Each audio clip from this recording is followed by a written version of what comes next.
second half session. This session will be delivered by Professor Debashish Sen. He will be talking on the topic the evolution of generative adversarial learning.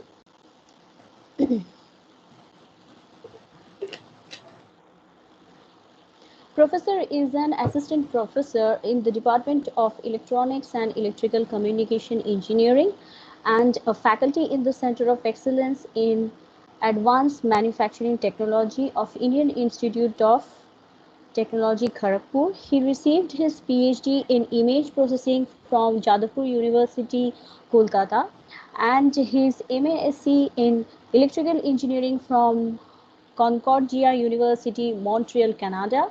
He was a postdoctoral researcher at the Multimedia Analysis and Synthesis Laboratory, National University of Singapore, and at the Center for Soft Computing Research, Indian Statistical Institute.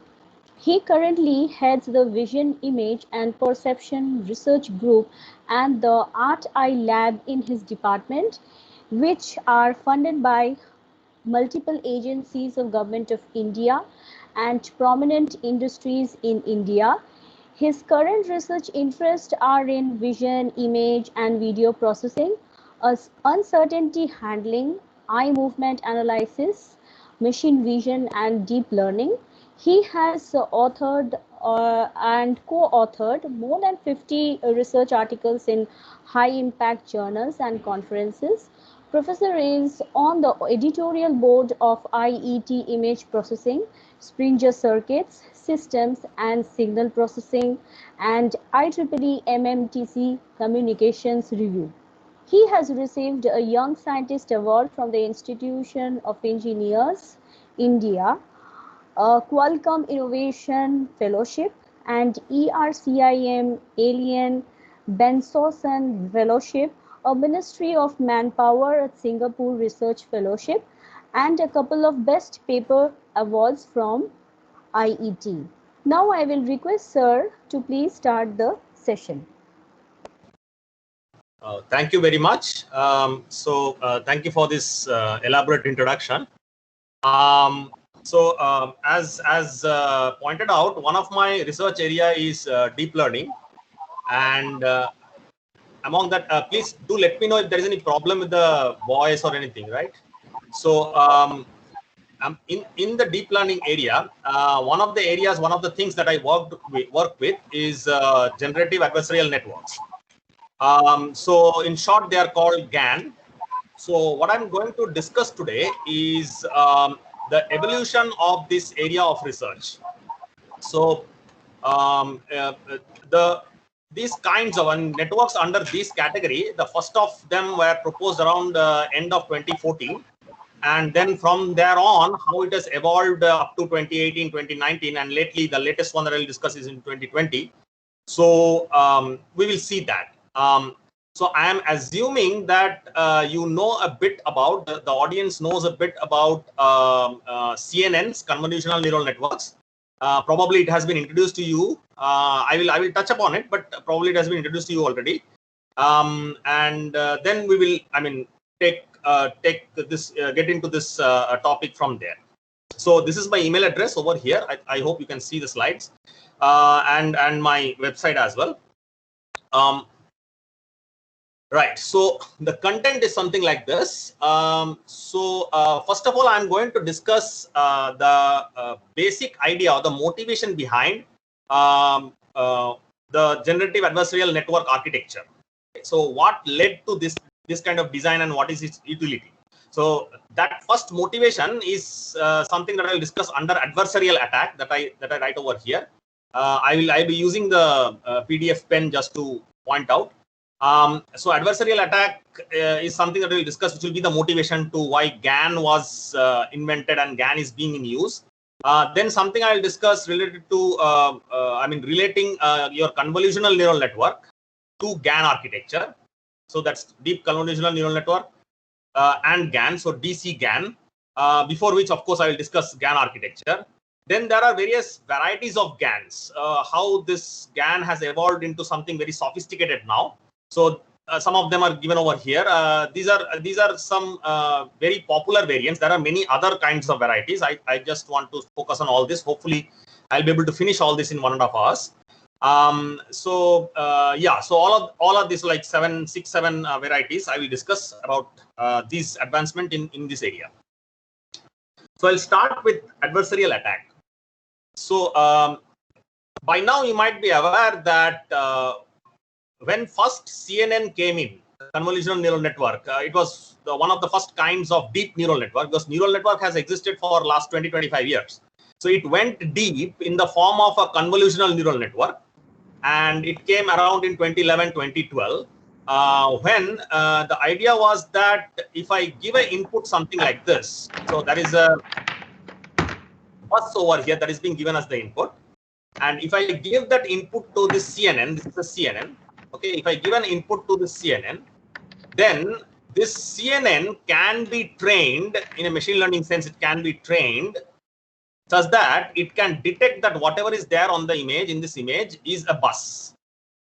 So how that happens is that probably you already know by now, in CNN, you basically feed this input, and then there is some operations that goes on over here, which is basically in the form of weights multiplied by your input, and then you pass it through some nonlinearity in this form.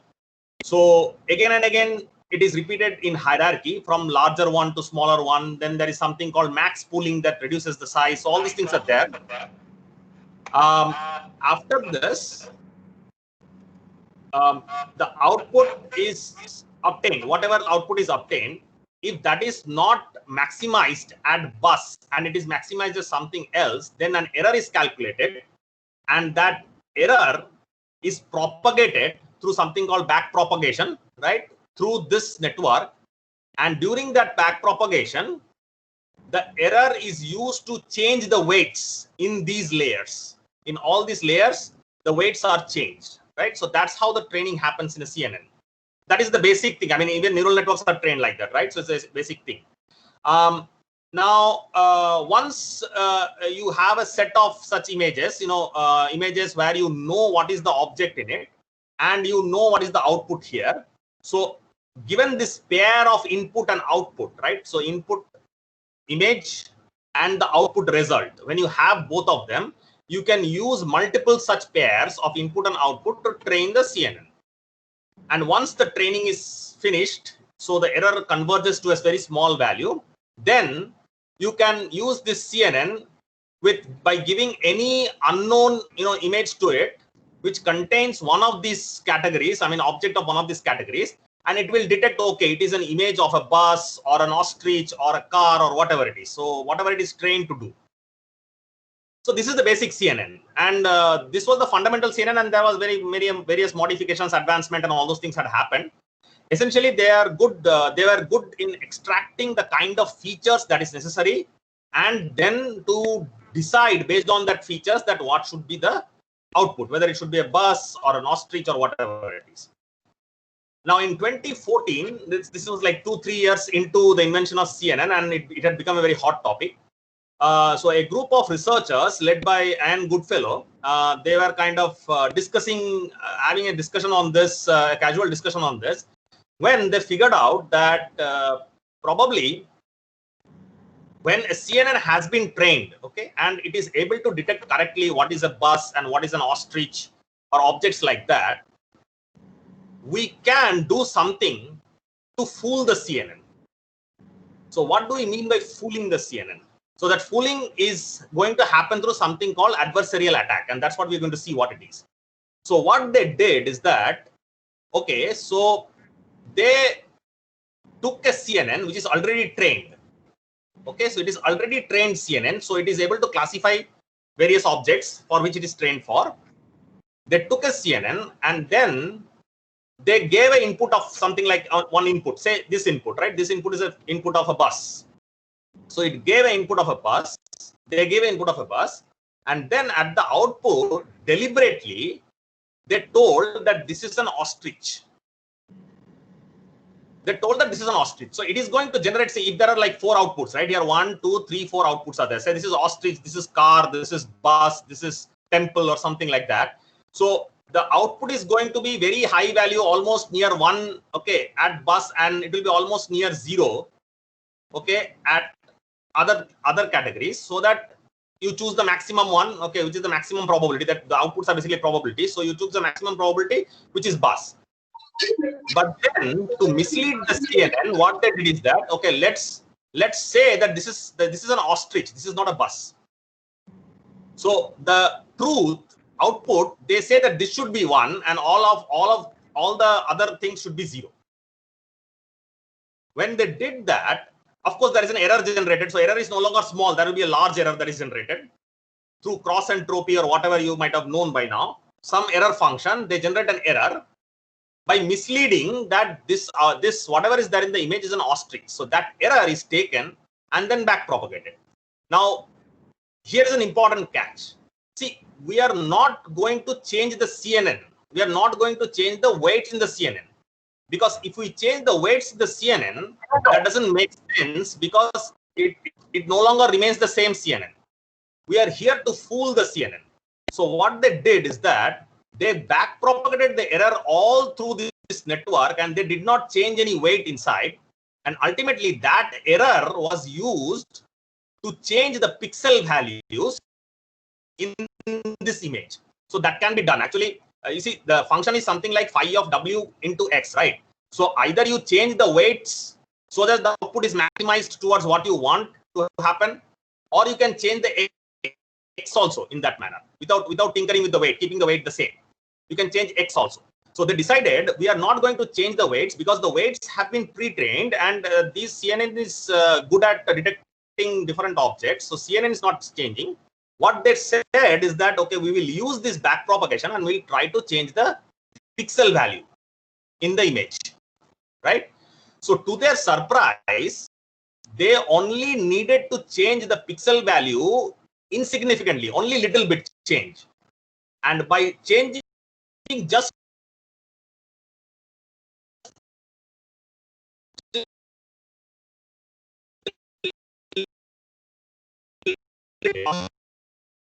image, and I intelligently modify few pixels, not by much, by little, the CNN will no longer.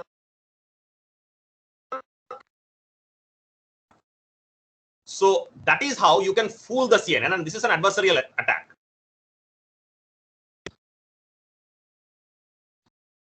So some examples from, they are exactly the same. See, there is not much difference, and this is actually the difference that is given. That there are slight differences, but not much difference. See, this is a temple. This is detected as temple, but this is not detected as temple by a CNN, by the same CNN. So, I mean, to us, it is quite obvious that both the images are same. You can't even make out any difference in them. But the CNN was fooled by slightly changing a few locally connected pixel values.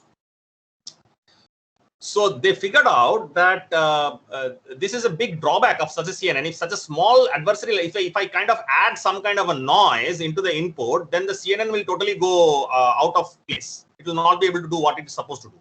So one person has taken all the pain to design a CNN which can do this classification, and I can do a small mischief in the input, and the CNN won't work for sure. Then in another paper, they found out it's not only that I need to change the input slightly, but if I give such random noise also, you know, these kinds of noise, you know, with slight hint of pattern, say some redness over here, you know, and some circle kind of thing over here, you know, if I give such noise as input, they are categorized as properly as centipede, peacock, jackfruit, bubble. So this image has been categorized by this CNN as a jackfruit, which has been trained to detect jackfruit.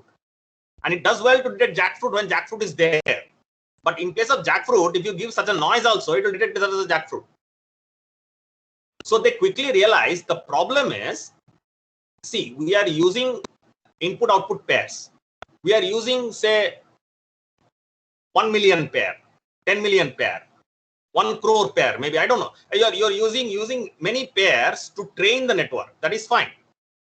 but still the number of pairs that you know and you're using to train the network is much, much smaller than what is possible in this entire world. So your space is a high dimensional space. So it's like you have this, I just draw this two-dimensional thing. So you have so many points and you're just training with certain points like this, like this, like this, only with certain points, not with all those points. And then based on that, a boundary is decided saying that, okay, this will be ostrich and this will be bus. But then you never know that the points over here, whatever the points over here, what are they? It turns out to be these points are nothing but such noises, okay, which is categorized as a bus or which is categorized as an ostrich. So this is a big problem that CNN has. Now, interestingly, people, when they find out some problem, they try to solve that problem, how to correct that problem, make CNN robust to such things. Well, there are work, okay, that they try to do those things, okay, how to make it robust against such attack, how to make CNN against such attack. But interestingly, the first thing that came out of this is, rather than trying to rectify how to use this drawback into something beneficial. And that is where your GAN comes in. Okay. So with this understanding, we go into what is GAN. So generative adversarial network basically contains, this is the diagram, this is taken from this source. This is the basic lecture they have from Stanford. So the entire GAN network, it has two networks. Okay, these networks are networks like these. Okay, this is the network. Similar networks are there. Okay, there are two networks in there: a discriminator network and a generator network. Let's now focus on the discriminator network. Okay, let us consider this discriminator network to be similar to what we saw here, this CNN. Okay, and I know this kind of CNN can be deceived. Okay, so it is trying to classify between bus and ostrich. I can deceive that with a slight modification in the input. I can deceive that it is the ostrich and it's not a bus, right? So the same thing tells me that if this discriminator is trying to classify an input into two classes. So the classes names given over here are real and fake. Okay, we will know why it is called real and fake later. So whatever input is given to this discriminator network will be classified into real and fake, right?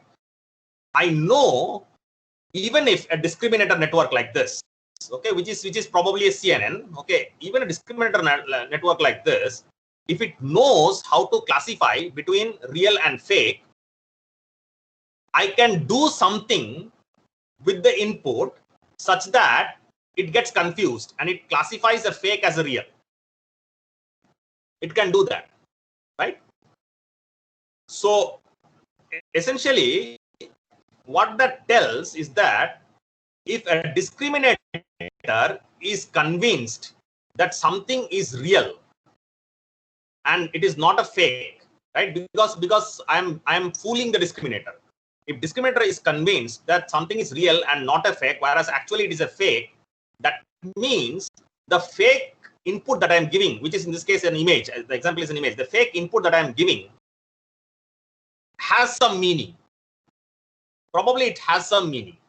Okay, that means I can generate some meaningful images or meaningful signal which a discriminator will detect as a real signal or a real image from nothing, from noise. So that was the idea. So immediately it might not be evident that why such a network is required, what is the application, but we will see how these things are important and what role these things are playing these days. So what happens here is that, so they propose that what we are going to do, that we are going to give a random noise into another network called a generator network.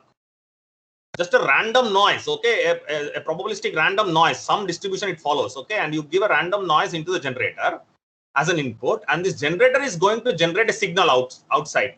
Okay, so of course, if the input is random and the generator weights, okay, just like CNN weights are initialized to some random values, then you are going to get some gibberish first.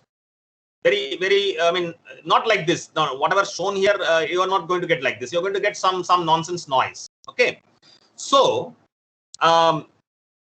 these are the fake data that is being generated by this generator. Okay.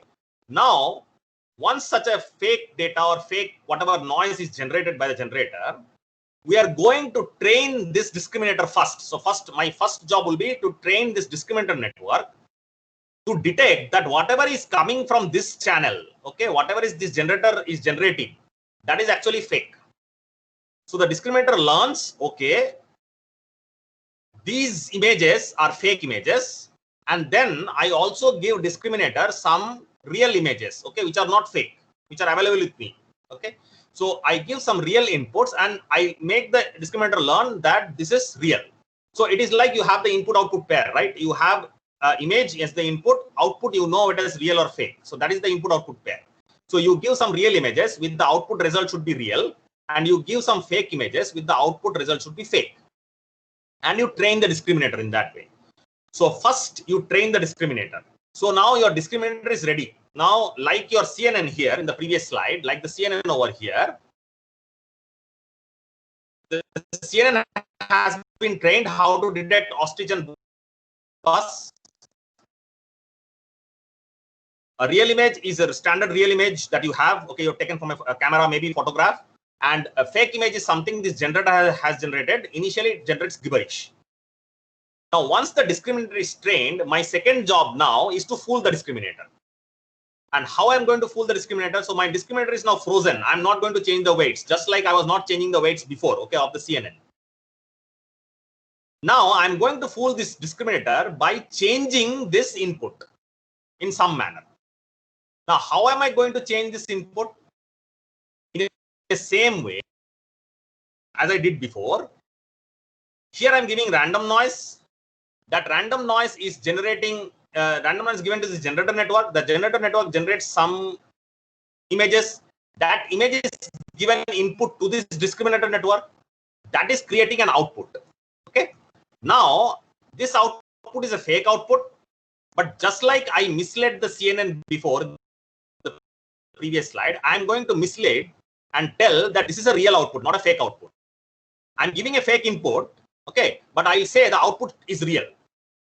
So there will be error generated that this is fake.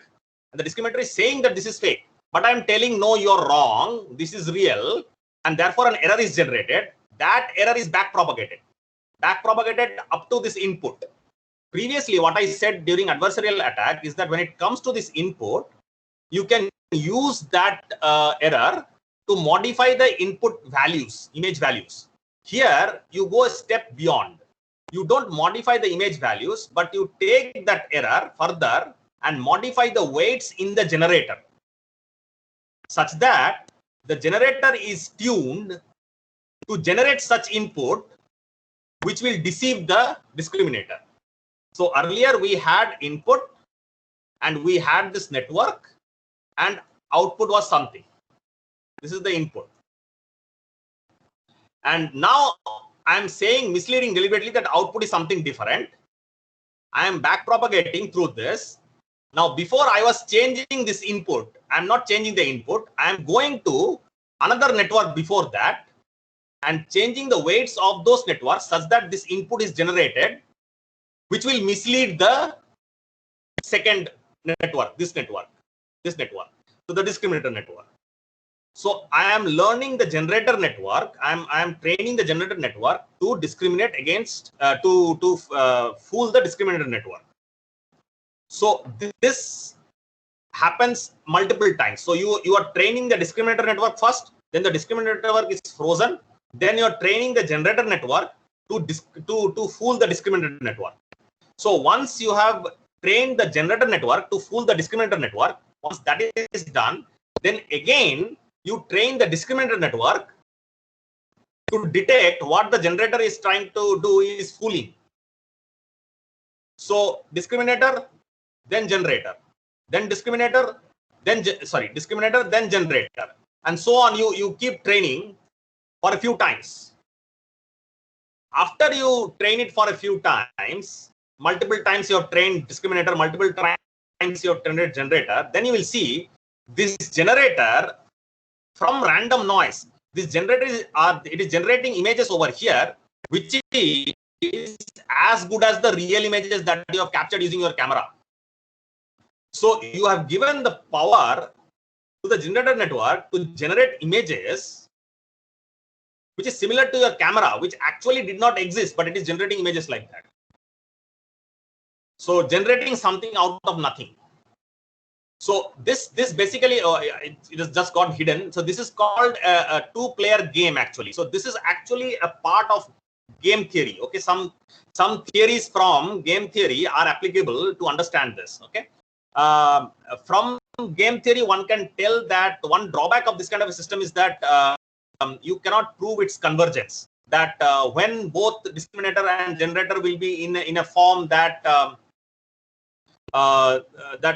we can stop the training and we can say this is the most optimal point where we can say that the generator has been trained perfectly to generate fake images, okay, which is as good as the camera images. Okay, it's kind of a subjective thing. You need to figure out that one. So but anyways, this was a very interesting thing because you're generating out of something out of nothing. So there were some entertaining things that was done using this.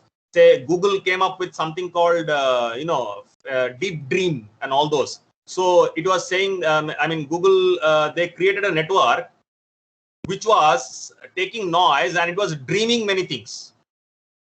Dreaming means it was generating things that it has not seen. Okay, so I mean, from the memory that it has about real images, it was generating some fake images, and they are called the dream. Okay, so many things like that happened. Okay, anyways, so this is the mathematical representation of what I just said. So the optimization that is considered in a GAN in a fundamental basic GAN network, it's a minimax optimization. Okay, so in this function, everything is in this function. Okay, so if you see this function, theta d and theta g, they represent the weights in discriminator network, D for discriminator, G for generator, and in the generator network. So I am modifying this discriminator weights and I am modifying this generator weights in a way that I achieve an optimization of this function. Okay, I will tell you what this function is. So in this, when I'm saying d theta, this particular thing d, so this capital D represents a discriminator network, and theta d are its parameter. This capital G represents the generator network, and theta g are its parameters, right? So what this function now says, this function says that if you take a sample X from P data means it's a probability of X. Okay, so what it means is that X is a real image, and there are many real images in the world. So if there are many real images in the world and you are choosing one real image from there, so in this diagram, this was the real image, right? These were the real images. So one of this real image that you have chosen, and you have chosen from many real images that is there in the world, right? So inherently there is some probability of choosing a particular real image, right? Or a particular kind of real image. So that real image is this X, and it has been chosen based on that probability P of X of the data. So you have so many points, okay, so many different kinds of images, and from there you're choosing with this probability. So once you choose that X, then the discriminator D of X. So you are giving X as the input. You're giving X as the input to the discriminator. This is the real image. You're giving real image to the discriminator. So this is D of X. Okay, so this is D and this is D of X. And the output should be real or fake, right? It is detecting real or fake. So for real, the value is considered as 1. Output should be 1. And for fake, the value is considered to be 0. Okay, output should be 0. So this is real and this is fake. So here, the output is 1. So D of X is 1 when X is real. And of course, because X is being chosen from P data, X is real. This is P data is probability of the actual data. Okay. So X is real. That means you want this discriminator D of X output should be 1. That is what you should train the discriminator to do. because it's a real image, the output should be 1, the output should be real. And then the second part that is there over here, here again you have discriminator, but the discriminator is not taking X as the input, but G of Z as the input. What is G of Z? Z is the noise that you are giving over here, and G is the generator. So generator is generating a fake image or fake input, and that fake input is G of Z that is given to the discriminator. So instead of X, you are giving G of Z, where Z is coming from a noise. Okay, so this is the probability of that noise value. Okay, that Z value. So Z is the noise, G of Z is the fake image or fake input that is being created. So it's like the X tilde kind of thing, the X replacement of X that has been taken, and that is being given to the discriminator. Now this D of X, this D of theta should also be 1 when the value is, input value is real and the input value is fake, the output should be 0. Because we know that G of Z is a fake input, therefore we want this value to go to 0, right? Because discriminator should discriminate and tell that, okay, this is a fake image. Fine. So therefore, I want this part to be going to 0 and this part to be going to 1. Sorry, yeah, this part to be going to 1. That's not what I want. So obviously, in order to do that, if I take log of this and log of 1 minus this, so if this part is going to 0, if I want this part to go to 0, then 1 minus this part will go to 1. So log of this thing, whatever the argument of log is, should go to 1, and whatever the argument of 1 here, argument of log here is should also go to 1, right? So log of 1 is 0. So therefore, and if you have a value which is less than 1, it is going to be a negative value. So therefore, you want to maximize this entire thing with respect to d theta, okay? Because you want the discriminator to correctly detect a real data and a fake data, real input and a fake input. So you're maximizing with respect to d theta over here. So this is done, maximization. But then there is one more parameter over here, which is g theta g, right? So g theta g is there. Now what this g theta g will do? This will say that it will masquerade, it will fake itself in place of X. So it will try to say I am X. Okay, I am a real person. I am a real input, right? So therefore, this should be designed, this G should be designed such that this G, when fed into d theta, the output should be 1. Actually, the output should be 0. As far as the discriminator is concerned, it should be able to detect the fake image correctly and give the output 0. But as far as the generator is concerned, G, it should force this D to give an output 1. So as far as G is concerned, this argument, this part of the log should go to 0, 1 minus 1. It should go to 0.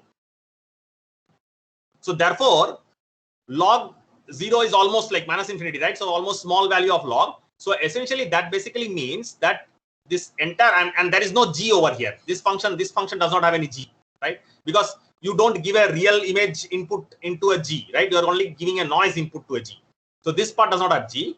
So only this part G is there, and this argument should go to 0. Therefore, this should be minimized. This part should be minimized, and therefore this entire function should be minimized with respect to G, theta G. So a maximization takes place, a minimization takes place, right? Now, of course, you cannot train both of them together, right? So because you need to do one, because there are 2 arguments over here. You cannot optimize the same function as maximization and minimization. That's difficult. So what is done is that they are done in 2 steps. Okay. So you can do it, but it is not actually that's not how it is attacked. So it is basically done in 2 steps. First, only theta d is considered. So only discriminator is trained, where this entire function is maximized. That is exactly this function, and which is being maximized. And then secondly, as I said, once the discriminator is trained, you use the train discriminator to train the generator using this function. Why this function? Because the first function, this first part over here, it does not have any g, and this is I'm doing maximum of theta g over here instead of minimum. Therefore, that 1 minus goes away. So there is no 1 minus over here, right? So sorry, the 1 minus should be here. Okay, that 1 minus is not there. Okay. So therefore you are maximizing. So you could have done the same thing, like you would have had the minimum of theta g and 1 minus of this. You could have written the same thing also over here. So you alternate between them. So you basically maximize this and then maximize this and then maximize this and then maximize this. Once this is converged, then you do this. In that way, you do a few times, and after doing that, you achieve a trained GAN where if you take the generator, just the generator, it will be able to give you some astonishing images which are as good as the real images. Okay, so still, I mean, apart from some entertainment stuff like generating, deep dream or something like that, what is the practical application of this? Well, we still don't see a practical application. What could be a practical application? Why do you want to generate a fake image other than, if you want to do some mischief? Okay, that's why you want to generate a fake image. Otherwise, why should you generate a fake image? Well, we will see. Now, we will see certain variations of GAN, and which will actually tell you why it is important. Okay.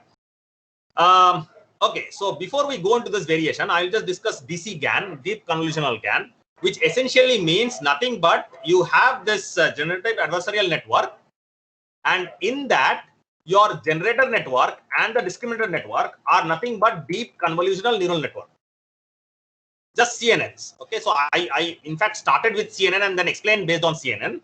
There can be other things that can be used as this generator network and discriminator network. Like, I don't know whether you have gone through all those things or whether those are discussed with you. Something like autoencoders. Okay, they can be or LSTMs. Okay, they can form generator networks and discriminator network. Okay, so but that is not what we are going to discuss in this lecture. So here DC GAN basically is nothing but these kinds of. This is a neural network. This is a simple convolutional neural network. This is just a CNN. Okay. So you are giving a noise as the input, and that noise is reshaped into this kind of a 2D signal, multiple 2D signals, okay, multiple 2D features rather, and then they are upsampled so on. This is called transposed convolution. I don't know whether this has been discussed with you before by the previous speakers or not, but this is called the transposed convolution, where you essentially increase the size. Okay, it's kind of opposite to what you do in CNN. And this is usually used as a generator network, okay, in a DC GAN framework. And this, as you can see, it's kind of an image, okay, 2D image that is finally obtained, okay, which could be your fake image that you're trying to give into the discriminator. And in the discriminator network, it is exactly the opposite of this that happens, but ultimately the output should be 1 cross 1, okay, because you're just getting the output as 1 or 0, right, real or fake. The discriminator network will tell whether the input is real or fake, so 1 or 0.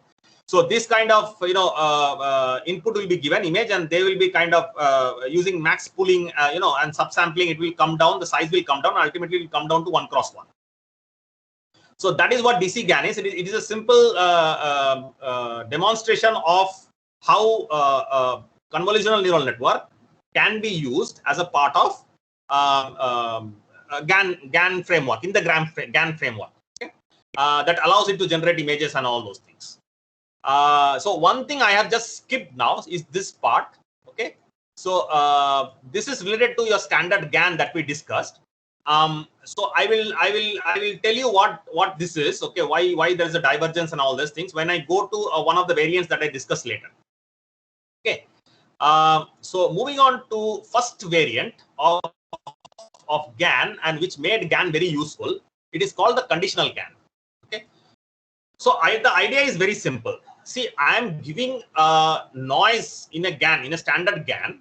Okay, I am giving a Z as the input, and it is generating an output for me over here, right?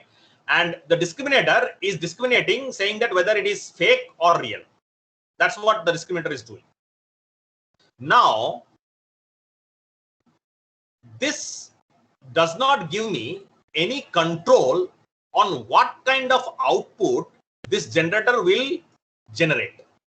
See, I have given a set of many real images, right? Many different real images to train the discriminator.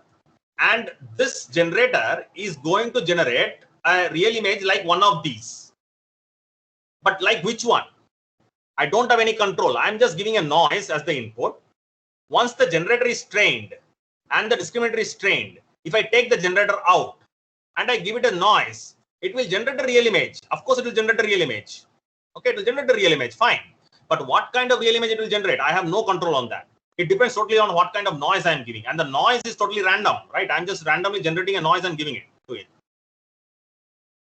So to have some kind of control on what kind of output we can generate, people proposed, the authors given below in this paper. Okay, so all the relevant papers to all these variations are given in the bottom in every slide, and also the image sources. So you can refer to those in detail if you want to see in detail what are those things. So it was said that a conditional GAN can be considered where, apart from this noise as the input, we can give something called a condition along with that noise. Okay, so this Y could be anything actually. It could be kind of a feature value, okay, a feature distribution, a signal, a image. Okay, so it just tells that please give me, it tells the generator, please give me something related to this particular condition. So say for example, here I have given, different photographs of apparels like shirts, pants and all those things I've given, right? Now I want to generate an image of a pant, not a shirt. And to have a control on that, I can use this Y as some kind of feature related to the pant or the shirt.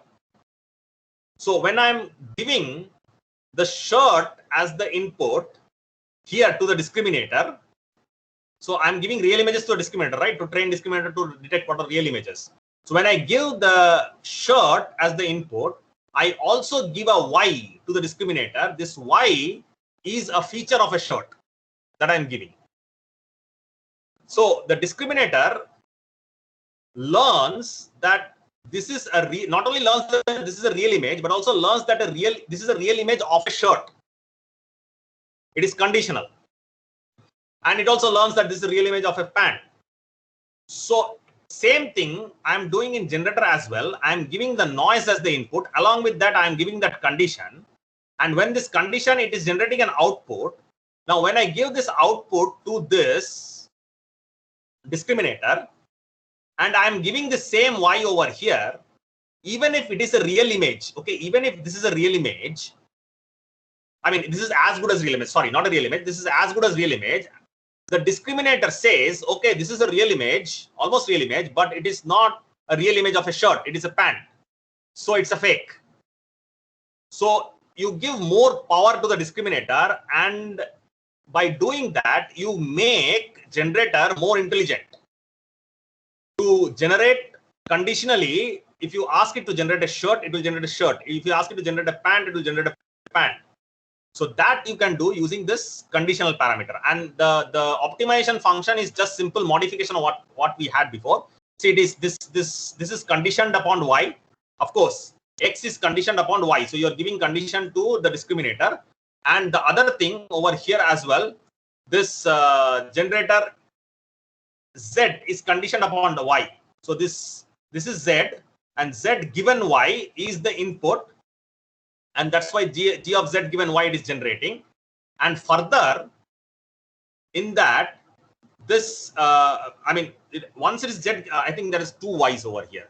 So this Y should not be there. Okay, I'll just modify it and send the updated slide. This Y should not be there. So this is Z given Y.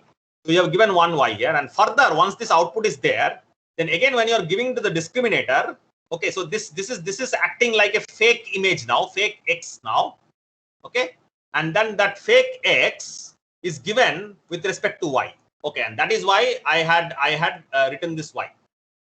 Correct. So this is correct. This should be there. Okay, I'm mistaken. This Y should be there. So the first Y, Z given Y, is this one, Z given Y, right? Now this Z given Y has become this X. Z given Y has become this X. Z given Y has become this X. So Z given Y of Y. So that is the entire discriminator. So this Y actually should be there, but it should come outside. Okay, so I will just change that. So it should be something like this: D of G of Z given Y and then Y, like this. It should be something like this. Okay, so that is what is given to the discriminator. So so it's just a mathematical way of writing it. Whatever I've explained, okay, that's essentially what it is. So you are giving this condition, which is a feature or an image or whatever it is, to just tell it, okay, please generate this kind of image, okay, not any real image. So building on that conditional GAN, there is something called patch GAN that came in next. Okay, so see, this is another example. This is another example. See, you are giving a sketch. You are giving a sketch as an input. So this sketch acts as a condition. I will go into that. Okay. So patch GAN, what they said is that, okay, so now this idea is there. Conditional GAN idea is there, where I can give a condition, and I can say, okay, generate this kind of image. Now this authors of the patch GAN, what they did is that they thought of this architecture can be used to do something like a image to image translation or image to image transformation. So what do I mean by that? See, in image processing or computer vision, we have many tasks where we give an input, image, right? We do some processing on that and we get an output image. We have many applications like that, right? So this is basically low and mid-level image processing. We do that. So in this case, a similar a GAN-based architecture to do a similar kind of task where an image will be an input and I will get an image as an output to do certain tasks. I mean, whatever task that is, that we will see, it will depend on the task. But that kind of architecture, can it be done in using GAN? And that is what was given by patch GAN. So what they did is that, okay, in this place of Y, they are going to feed an image. Okay, so they are going to feed an image in place of Y. So first thing they said that if we give an image over here and an image over here, so I'm giving an image over here, right? So Y is an image, X is a noise. So when I'm Z is a noise. So when I'm giving Z a noise and Y is an image, the output here G of ZY is going to be an image. So that means this part, this generator part, okay, this generator part, I'm giving an image and it is generating an image. I'm giving an image and it is generating an image, plus I'm giving some noise. I'm giving image plus noise. But as you will see, people have found out later that this noise actually becomes unnecessary later. Okay, for not all applications, this noise is needed. Okay, so essentially in this network, by giving Y as an image and obtaining an image at the output of the generator, which is the fake image, okay, we are getting image to image translation here, or image to image transformation, right? That's what we are getting. So to do that, they said, okay, we can do this, but there is a problem. The problem is the output discriminator, the discriminator network, which was outputting what? Real or fake, right? So it is giving output as 0 or 1. Okay, any one, it should be the output. So that 0, 1 was actually related to whether an image is real or a fake.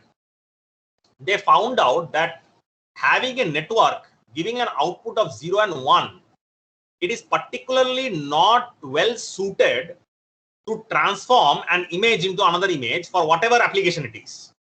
Okay, they didn't get very good results with that. So when you give an image over here and when you're trying to generate an output with this generator performing something, okay, to generate an output, that output is not very good when you're using a discriminator which is generating an output 1 and 0.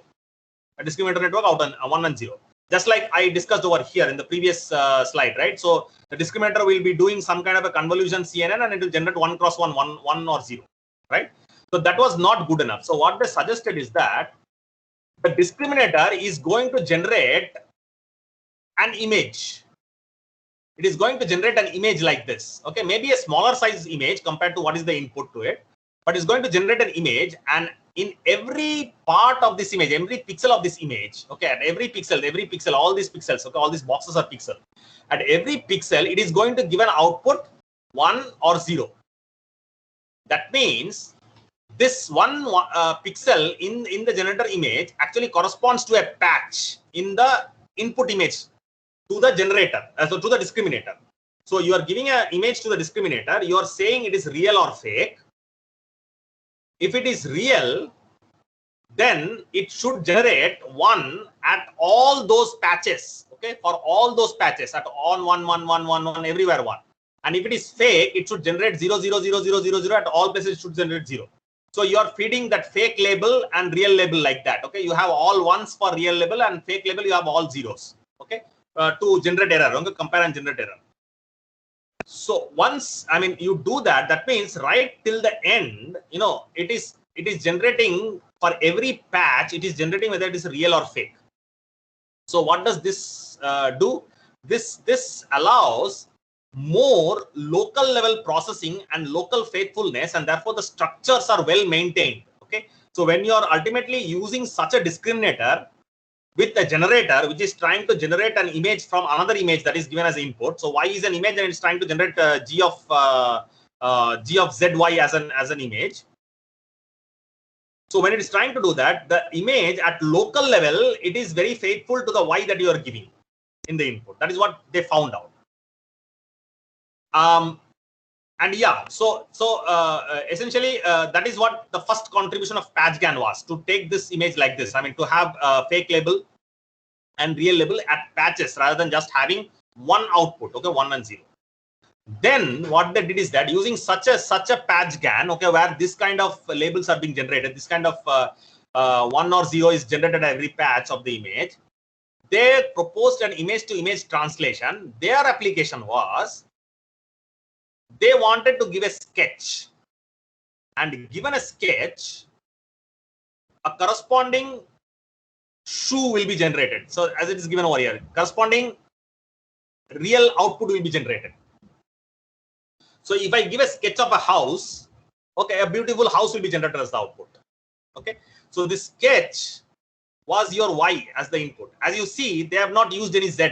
Okay, so they found out that z is not necessary. They have not used any z. So this sketch is actually y. Here they write it as x. Okay, so in their paper they have used the notation x. So in the previous here I have used y for that. Okay, we have used y for that. So this is your condition. Okay, which you are giving as the input to the generator, and the generator is generating a g of x. Okay, so there is no z, so I am not writing z of y, z comma y, z given y anymore. So that's g of x. It is generating something, and this is a fake image, and that fake image is being fed to the discriminator along with this x. Okay, along with this label x, similar to what we were doing in a conditional network, right? So we were giving this y. The same y was given to the discriminator as well, right? So what happens is that when you do like that, so this discriminator has more power to detect whether this particular image is not only a real image or fake image, or whether it is real image or fake image corresponding to this particular sketch. And as I said in the previous conditional GAN, by doing that, it was able to generate such shoes, okay, from this kind of shoe sketches, and various other apparel also they did. Okay, patch to image translation. Hello, yeah. So there can be many other. Hello, is anybody saying anything? Hello, yeah. So there can be many such image to image translation that can be designed. Now this image to image translation could be like, so if you want to change the color of an image, okay, people have achieved tasks such as, you give a photograph as an input, a simple photograph that you have taken, that is this x, you are giving a photograph, and that photograph comes out as a painting. So given a photograph, it becomes painting. You give your photograph, your painting will come out, something like that. Okay, so yeah, so people have tried that. So yeah, so this is the other thing that you do. Okay, so discriminator, this is discriminator being trained with fake, and this is discriminator being trained with real. So I already told you that. So when you're training with fake, you give the fake input and the corresponding label or corresponding condition, which is a image in this case, which is a sketch in this case, and in real also you give the same sketch and its corresponding image. So here, here these are pairs. So you know that this sketch is that of this object that you are giving while you are giving the real. So you are giving both the condition y, that was there y in the previous case, and the real image, right, input that you are giving. Now these two must correspond to each other. So you must be sure that this shoe and this sketch are that of the same shoe, right? This sketch is of this shoe, not of any other shoe. Now the problem is what happens when such pairs are not available. Say I have certain color of shoes, certain types of shoes, but I don't have their sketch. But I want to generate another kind of shoe and I have sketch of that.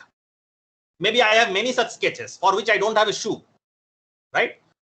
So there could be a possibility where for every data that I have, real data that I have, that is shoe or whatever it is, like I said, painting, right? So I have a painting. I may not have the photograph of that painting. If I'm giving this in place of shoe, I'm giving a painting, okay, and I have a photograph of that painting. I may not have the photograph and the painting of the same scene. I may not be having that, right? I might be having painting of some other scenes which are real paintings, and then I might be having photograph of some other things. So in such a case, how should we train a discriminator or a generator? And there comes something called, actually there are a couple of ways to do it. People have tried to do that. One of them is cycle GAN, okay, something called cycle GAN.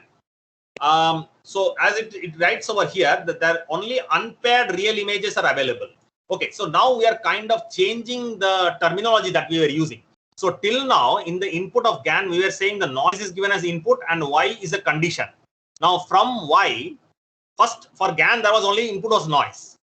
In the generator input was noise. Now the next generator was taking for conditional GAN, generator was taking input as noise and the condition. Then for sort of patch GAN, the condition became an image and the noise was done away with. The noise is not there. The condition, you are giving the image as the input because you are trying to achieve image to image translation or image to image transformation. That's what you're trying to achieve. Now the next thing that happens is that because you have given an image, sketch image, and the output is image, these two are real images, right? So please don't get confused. What do you mean by unpaired real images? So now people are using the terminology that this sketch over here, and this object over here, these two are real images. So your condition is consider a real image, a real condition, and your the real image that you were saying in the GAN framework, I mean in the basic GAN, that is still the real image, right? So like here, the painting and the photograph, these both are considered as real image. Although if you go to the previous terminology that I was using, this is called the condition and this is called the real image, right? That is what was being called. Now both are being called real images, okay? So that's what they're saying. If you have unpaired real images, that means if you don't have this kind of pairs, okay, where you know this is the photograph and this is the real image. This is the photograph, this is the real image. You don't have the same photograph and real image of the same scene. You don't have that. Then how to train? Here for patch GAN, you need them, okay? But for cycle GAN, you don't need. So what they propose is that, now this gets a bit complicated.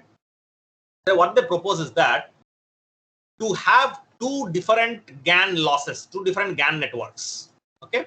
And along with that, there is something called cyclic consistency loss that was proposed, okay? I will describe very simply what is this. I'll try to, okay? So in this, see, this is an optimization function that we saw what we had in GAN, in the original GAN, okay?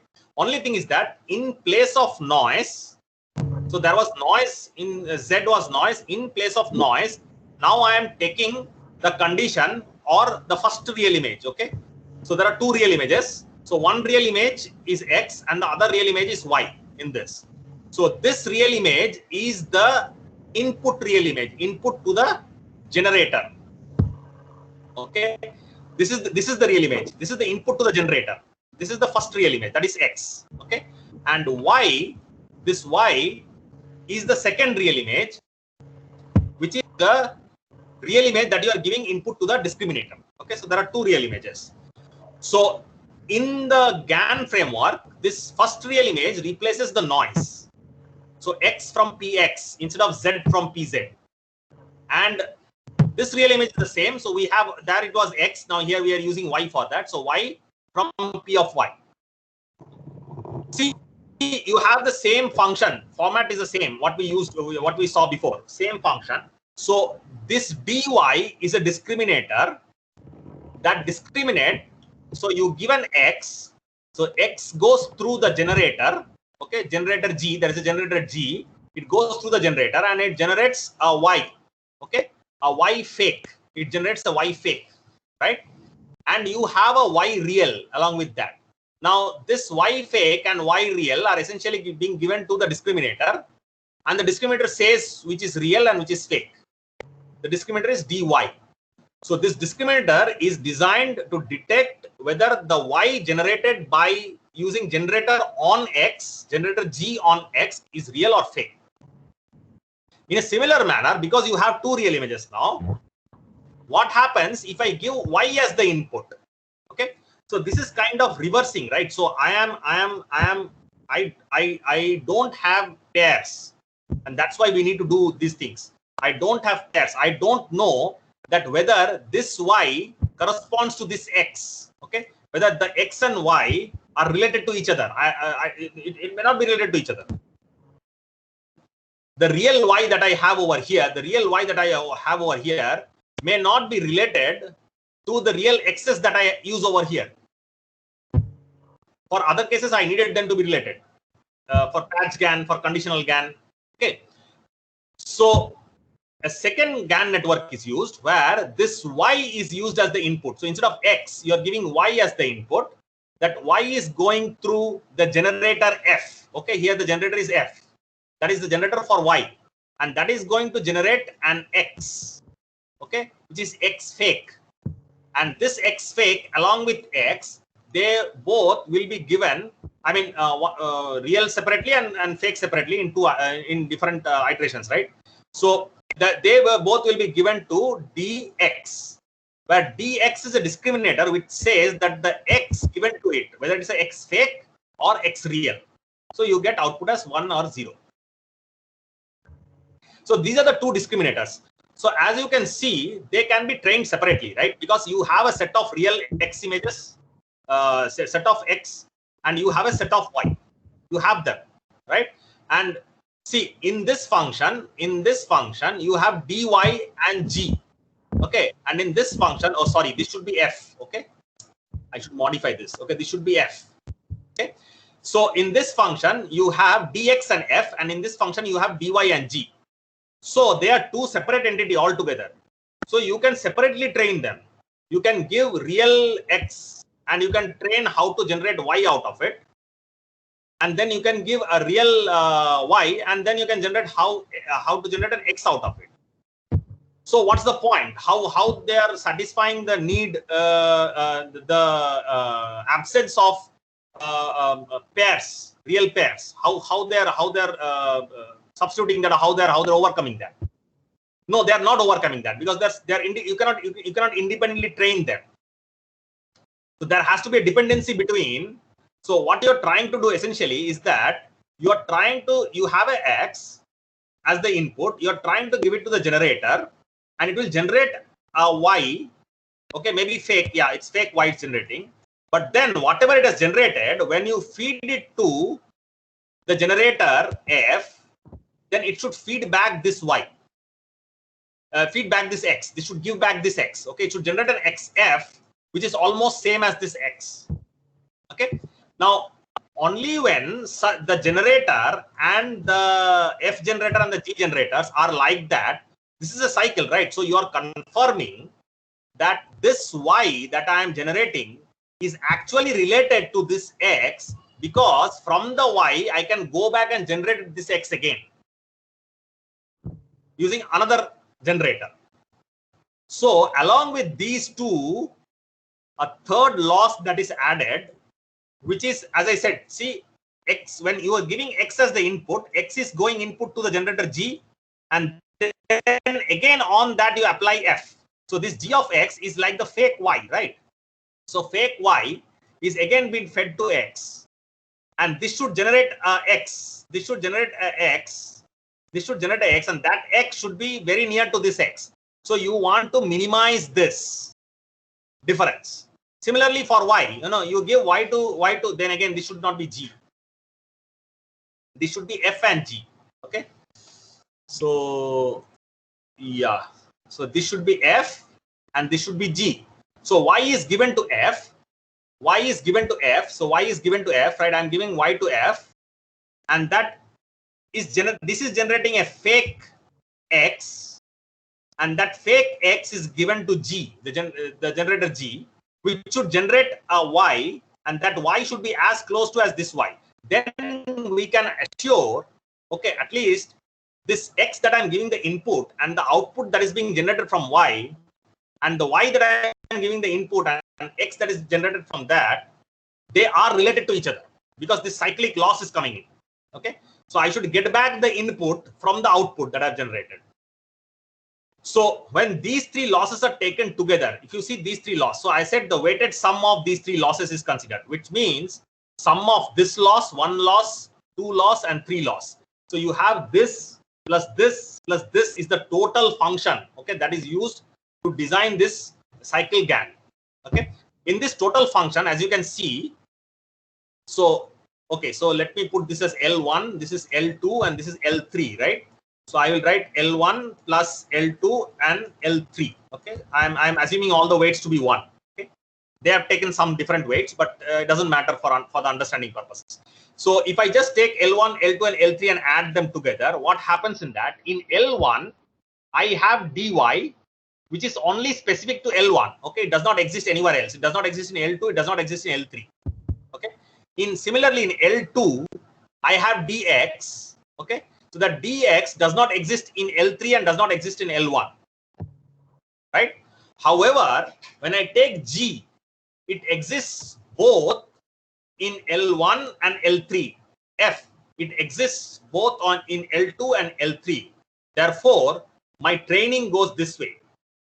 My dy is trained first, then my dx is trained.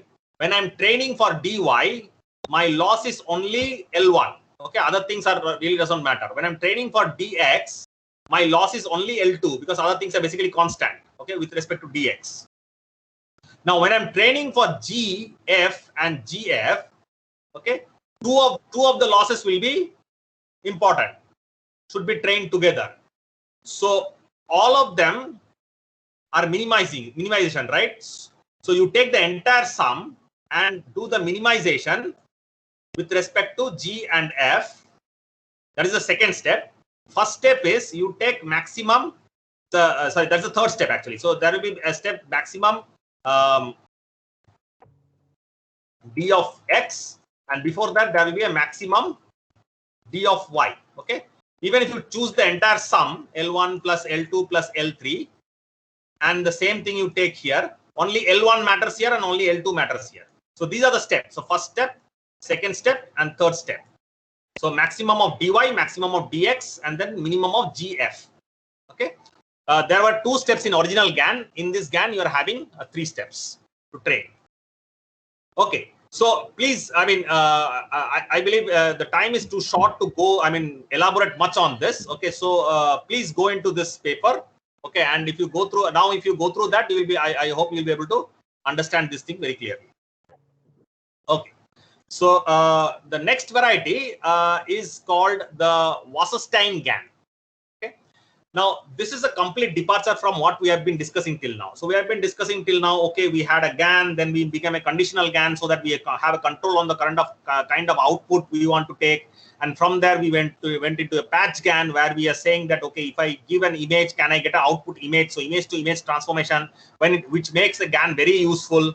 Okay, and then we saw that if we don't have pairs, okay, of the condition and the real image, if we don't have pairs, so we can use something called cycle GAN.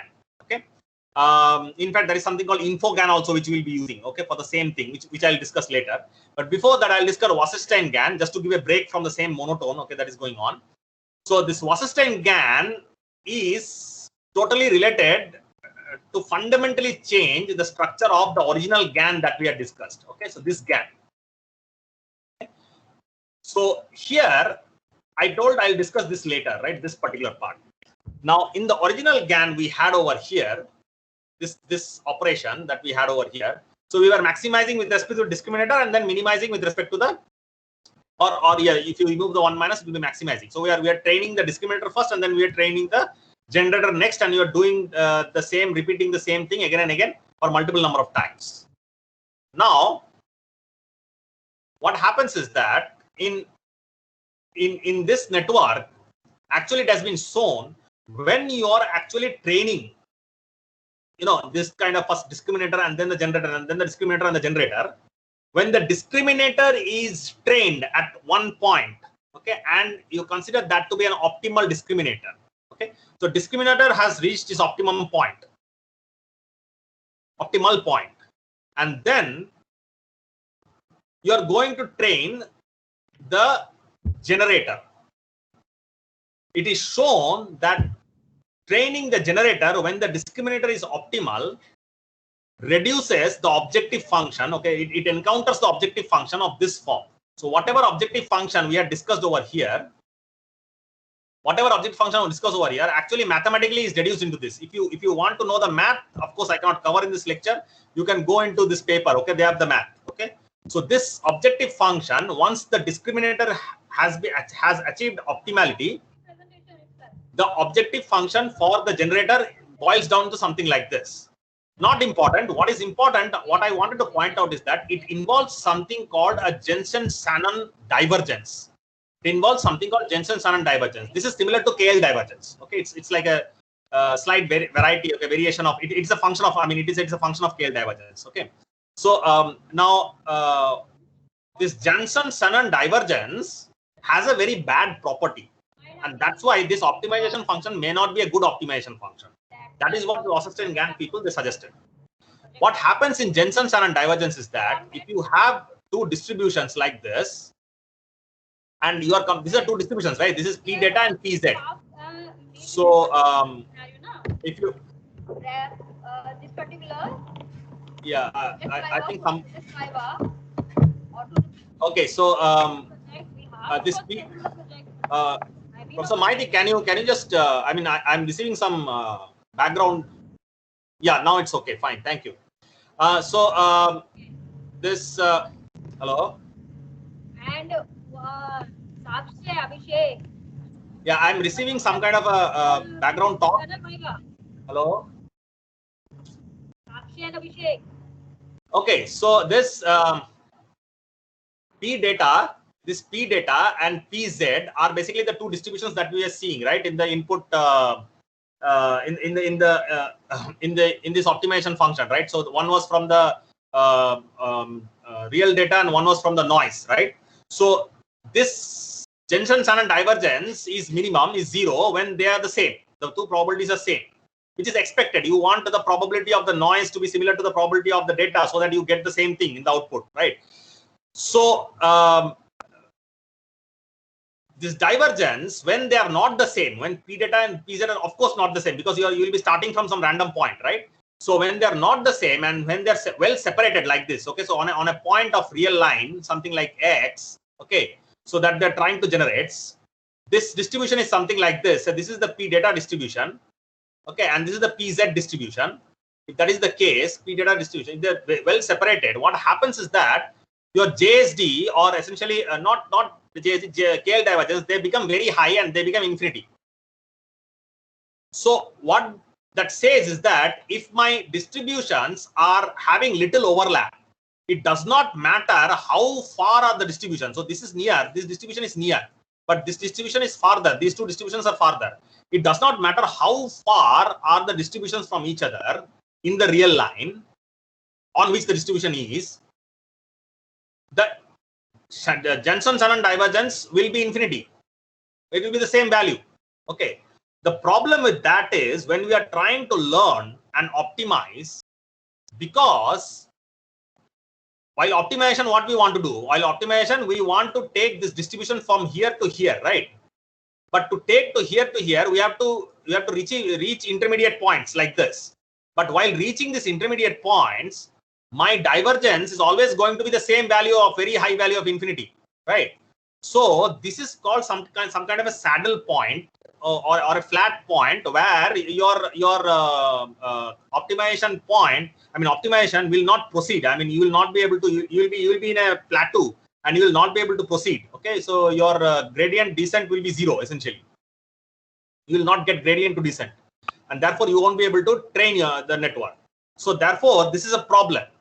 And in Wasserstein-GAN, GAN, it was proposed that something called the earth movers distance is used.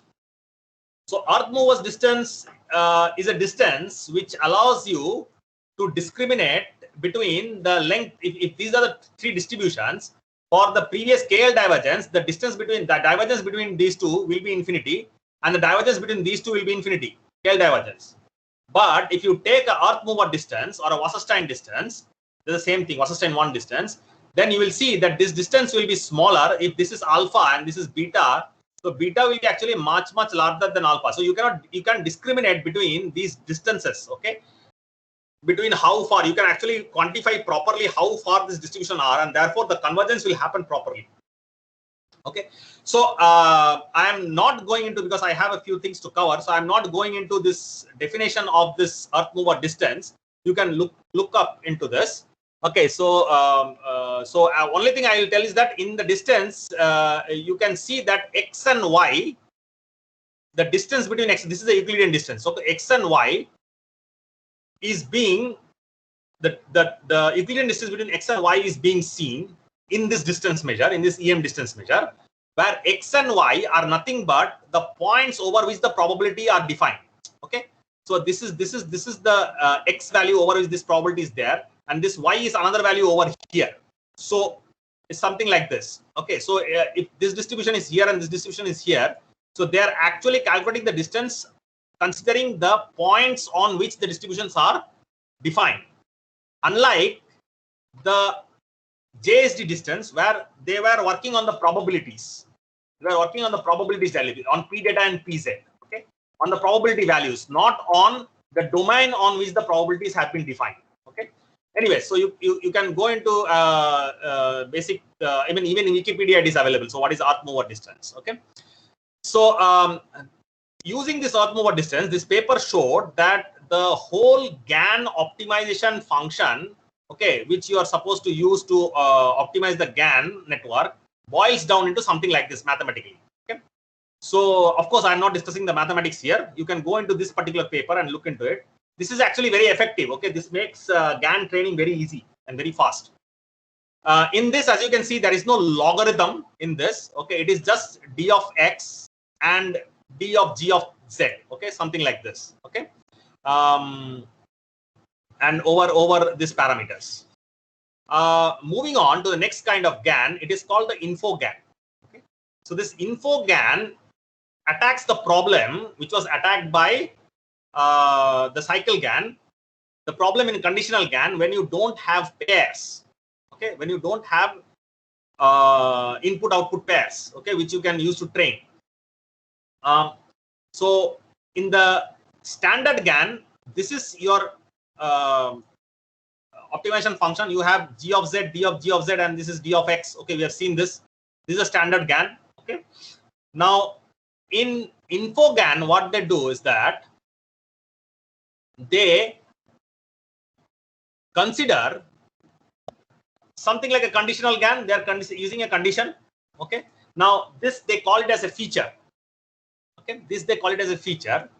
And this can be an image also, as you can imagine. This can be an image also, correct? Just like your patch GAN use this as an image. Okay, so this is like a condition or whatever it is. Now that condition is generating an output g of c comma z. Okay, or you can write it as z comma z slash c also. Okay, the way you want to put it. Okay, so this condition is given, this input noise is given here, noise comes back. So you have a noise, you have a condition, and that condition is generating an output. Now, in the conditional GAN, if you remember, while training the discriminator D, they were giving the X as the input, which is the real image, But along with that, they were feeding the condition as well. They were feeding this condition as well, right? So that's why there was a necessity that this condition that you feed over here in conditional GAN, this X and C correspond to each other. Okay, these are pairs. Okay, now this C could be image or whatever it is, as I said. So this C should be feature of X, or this C should be an image corresponding to the image X, right? So now that is done away with. So they don't have this C over here. So I'll just take it out. They don't have the C anymore here. They are giving the C over here. They are generating GC, and for the discriminator, they are not giving the C. So they are not making the discriminator powerful in a way to say that this is real and real of that category. It is not doing that. Okay. But then something else is needed in place of that. And that something else is another network called Q, which takes this fake image that is generated and tries to generate the condition back, C. So this is like a loop, right? Similarly, in cyclic loss also, we had a loop. We were giving an input, and that input was generating an output. That output is again given to another network, which is trying to generate the input back. This is also something like that. If X is an image, it's a condition. I'm saying it's condition. It could be a feature. It could be an image. If it's an image, this image 1 is generating another image I2, and that fake image is being used to again predict I1 in a loop. Okay. So therefore, because this discriminator will tell whether this G of X is real or fake, and therefore the G of X, the generator is trained so that the G of C comma Z is a real image and not a fake image. But it is real of this category. How it is achieved is that because only if this G is of a particular category, then only it can generate back this C. So going back to our original example, if it is a pant or a shirt, if this guy generates a pant, when you are given this as a pant, and it is generating, say, because the discriminator is not powerful enough, it is generating a shirt over here. If you have generated a shirt, the discriminator will say it is fine, it is real. If you are able to fool the discriminator, then it will say the discriminator is fine, it's real. But if you have generated a shirt over here, it won't be able to get this C back. Okay, it won't be able to get this feature of pant back. So it has to be only pant, and then only it can generate a feature of pant back.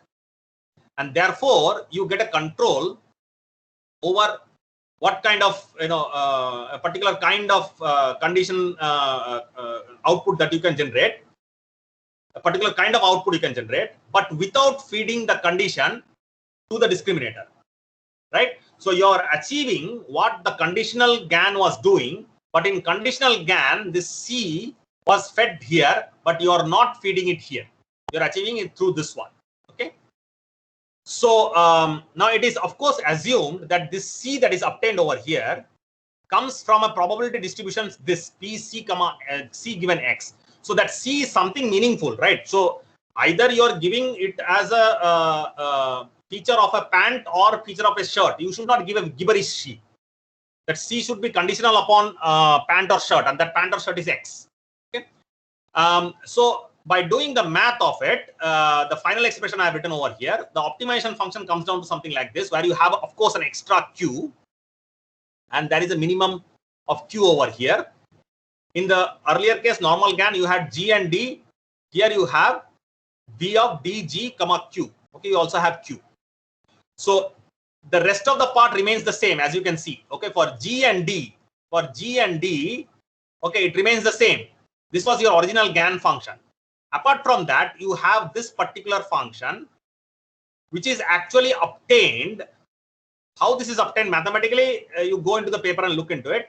But this is obtained by trying to maximize the mutual information between C and GCZ. They try to maximize the mutual information between these two. between this and this, these two. Then only from there they deduce, and it boils down to something like this.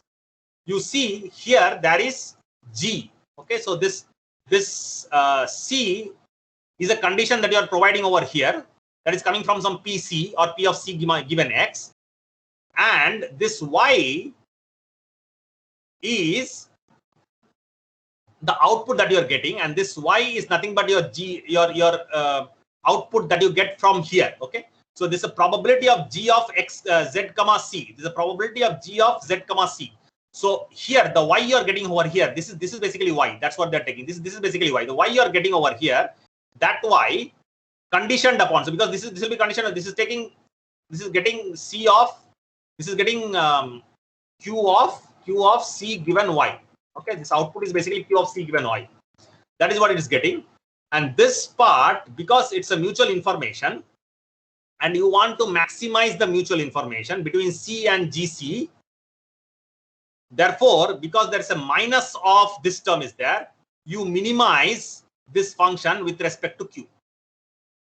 Because you want to maximize this one, therefore minus of this should be minimized. Okay, and therefore you minimize with respect to Q. Here in this function, your operation happens in the same way. You first do the maximization for D in the first step, and in the second step you do minimization using G and Q. Train both G and Q together. Okay, so next one is BiGAN. I have 2 more slides to go. I think I'm almost at a couple of minutes more I have, but I will take another 5 minutes extra. Maybe that's okay, Professor Maiti. It should be okay, I think. 5 minutes more. This online mode is too. I mean, I don't know anybody's there on other side or not. Anyways, so next GAN that we are going to see is BiGAN. Okay. Now, all the discussion we had with respect to GAN and its application, okay, in image-to-image translation, BiGAN here has a totally different purpose. The purpose is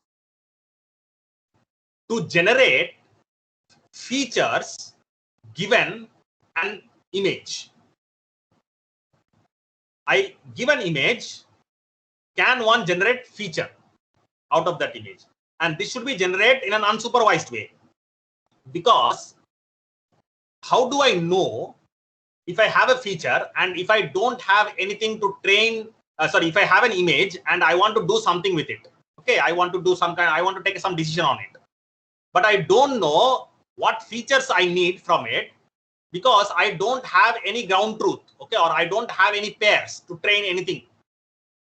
So I cannot extract features out of it, which will be optimal in some sense. There, BiGAN comes in. The idea is, so in GAN, what happened? We had a noise Z, and we were giving it to the generator. It was generating some GZ, and then it was given to the discriminator, and the discriminator was saying, okay, this is fake. And then we are training G to deceive the discriminator, so that discriminator tells it is a real. Correct? Now, in this, by doing so repeatedly, what we were doing is that this G was generating something very meaningful, right? So this was becoming almost near real. That means I was giving some random input, and that random distribution, whatever I was giving, is actually generating something very real. Which means this generator was telling that for the real image that is generated over here, okay, almost real image that is generated over here, this random input that I have given could be a feature which represents its semantic. So what happens usually is that I am giving an image and I want to extract semantic features out of it, okay, meaningful features out of it, right? But here the opposite of that has already happened in GAN. We have given a random input, and from that random input we have generated a real image. If you see in hindsight the other way around, that basically means whatever random input I was considering, it has become a meaningful feature of the output that I have obtained, and the output is very close to a real image, right? So why not use this knowledge that is there and use the reverse of that so that I can use it on a real image and generate a feature similar to that of Z here. So they propose that what to do is that if you have that kind of a GAN over here, you take this G of Z and along with that you take the feature and train a discriminator which tells that this combination of Z and G of Z, that is, this is the feature and it is its corresponding output, that is fake. And then you use the real image. You have a real image, and in normal discriminator, what we were doing, we were just giving this real image as the input. But now it was told, I mean, this paper proposed is that you pass it through a CNN, which is called the encoder. So this is called the generator, this is called the discriminator, and now this is being called the encoder. You pass it through the encoder, and that encoder will generate an output E of X, and that E of X you use along with this X, so X comma E of X, and tell the discriminator that this is real. Okay. So by doing so, if you repeatedly do this, I mean, train this part, okay, separately, and train this part separately, this one as real and this one as fake. And by doing so, what happens is that repeatedly this encoder is trained. Every time you're training this encoder, when you reach the optimal point, this encoder becomes the inverse of G. It has been shown theoretically. If you can reach the optimal point, E will basically be what if E is something, if G is given X, if it is giving some Y, then if you give this Y to this E, that will give X. Okay. Once that point is reached, then you know that if I give a real image, I am going to generate a semantic feature at the output if I use this encoder. That is by GAN. And it is totally different application of GAN where you're trying to extract a semantic feature from GAN. It has nothing to do with image-to-image translation and all those things that we discussed till now. The optimization function is something like this. So as I said, this is the optimization function where the input to the discriminator is X and E of X, and the input to discriminator is G of Z and Z. This is when it is a fake sample, and this is the real sample. So instead of X and G of Z, it is changed to X E of X and G of Z Z. And in this, of course, there is an encoder also along with this G, right? Earlier only you had G and you didn't have anything over here. Now you have a E. So this entire thing now being maximized with respect to D and minimized with respect to this encoder and generator. Okay. So, so are we out of time? I had one more slide. Should I continue with that? Hello? So you can continue. Yeah, okay. So this is my last variety. It'll take another couple of minutes. Okay. So it is called the realness GAN, and this is see, up till now, if you notice that all these papers that I had discussed, all this work that I have discussed, most of them are kind of up to 2017, because after 2017 there has been no remarkable progress, okay, in GAN. So from 14 to 17 there has been a lot of progress in the structure of GAN. So when I say no remarkable progress, I am talking about structure and change in structure of the GAN, not in its applications. GAN's applications has like it has gone like very much in use and very popular. It has become very popular in the last few years. Okay, and it is being used in many other applications, not only in images. Okay, on many other areas as well. But I am talking about the architecture. Okay, the fundamental architecture, purely architecture, not as an application. So a latest thing that has come recently, okay, a couple of months ago, it is called the realness GAN. So I'm not sure whether this is going to become popular or not. To me, it was very appealing. The idea was that, okay, till now we were saying the output should be 0 or 1, right, of the discriminator. The discriminator is there, the output should be 0 or 1. That's what we were saying.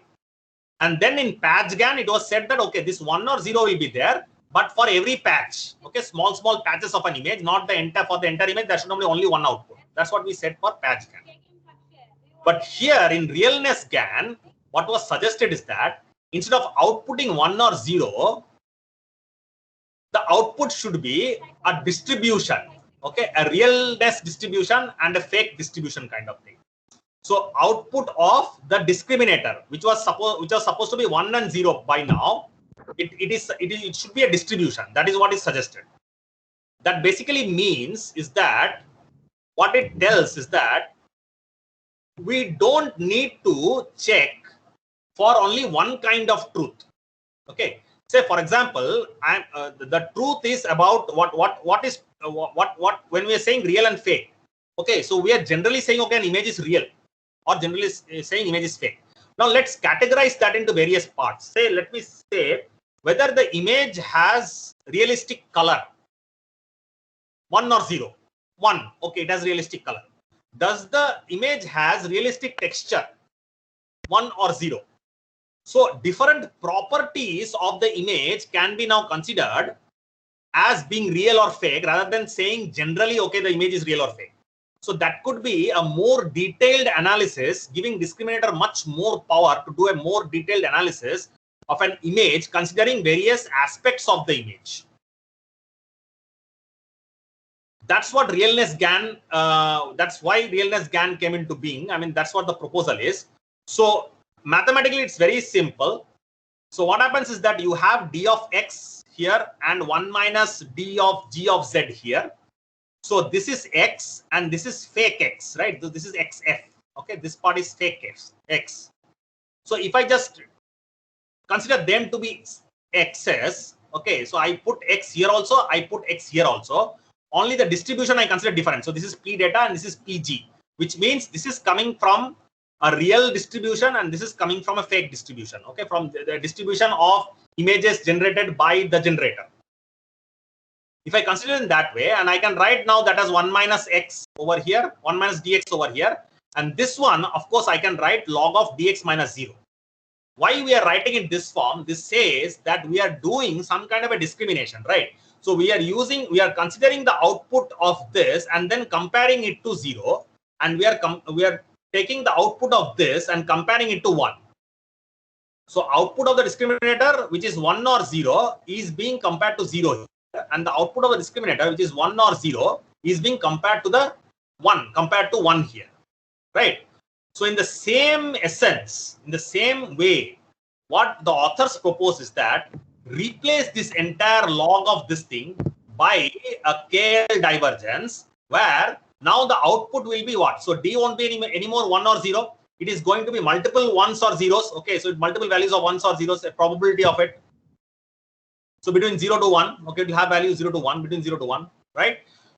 So if you take this output to be a distribution now, d of x is output to a distribution, this should be compared to another distribution, A1. Now this A1 is analogous to this 0 that we have over here. In the classical GAN, we had 0. Here in this realness GAN, we have A1, but that is a single value 0, but here we have a distribution. And this is called the reals distribution, which means the distribution to which I should compare my output d of x when x is real. And similarly, for the other case, A0 is considered and dx is considered, where here we are saying the output should be compared to a distribution which is fake distribution when the x is fake. Here the x is fake. Okay. Of course, this A1 and A0 should be different. The A1 and A0, what could be appropriate A1 and A0 has been discussed in the paper. I'm not going in details of that. Okay, what should be what kind of A1s and what kind of A0 distributions can be used? Please go into the paper and look into that. But there are such A1s and A0 that you can use, right? Now, the point is here in this expression, when you have a real data, when you have a real x, this distance will be maximized because you are trying to do maximum of d, right? This distance will be maximized. So you should choose A1 such that if your discriminator is correctly detecting a particular input to be real, the output of it, which is a distribution, should be far, far away from A1. It should be higher value. That is the kind of A1 you have to choose. In a similar way, the A0 should be chosen such that this entire distance maximizes when d of x is fake. Okay. So when d of x is fake, it will generate a distribution. That distribution should be far away from a naught. That should be a naught should be of that. Now, in this entire thing, this d of x that is there is actually d of g of z, right? That is what we did over here. So we just represent that as x for simplicity, right? Now, when g of z is there, this minimization of g comes over here. Actually, this part becomes functional. Then what happens? This g should force the output of d of x, which is a distribution now, to be such that it is very close to a naught. It is very close to a naught. It becomes very close to a naught, so that this divergence becomes very smaller, and therefore the entire function is minimized. Okay, so this is a generalization. So realness GAN, seeing variants of GANs, and then we saw one GAN where the weights were changed. Sorry, not the weights. The distance was changed. Underlying distance was changed. Then we saw another GAN where it was used to generate features, feature learning. That is the BiGAN. And now we are seeing a GAN which is a generalization of the standard GAN we have. I am pretty sure that this realness GAN will be the next thing that will be in use for various applications. Only time will tell whether this realness GAN is going to improve upon what GAN has done till now. Yes, so that's all. That's all my lecture. Thank you very much. Ready to take questions? And by the way, this GAN, whatever I discussed in theory, this theory and its implementation, I mean, it's a totally different ball game. Okay, to understand its implementation, to understand its hyperparameters and all those things, different ball game. So if you want to know anything about GAN's implementation and resources related to that, where information is available related to GAN's implementation or its variants implementation, I've given a couple of email addresses. They are my PhD students who actually work in this area. So you can contact them. Thank you. Yeah, I'm ready to take questions, moderator.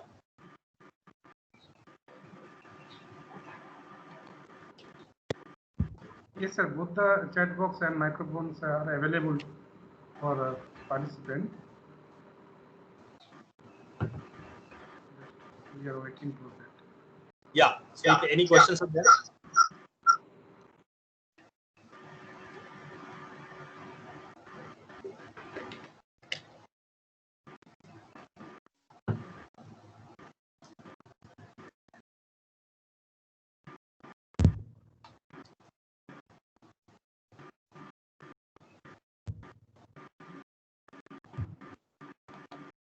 So I think there is no questions coming in the chat box.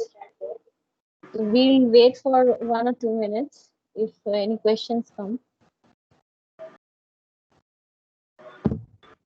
Somebody is saying participants mute or something. Oh, that's quite before. Okay. Yeah, please, we can wait. No problem.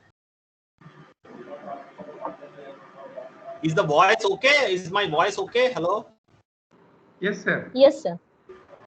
Okay, okay. Initially there was some distortion, but later on it was okay. Okay. I think, sir, we can conclude the session.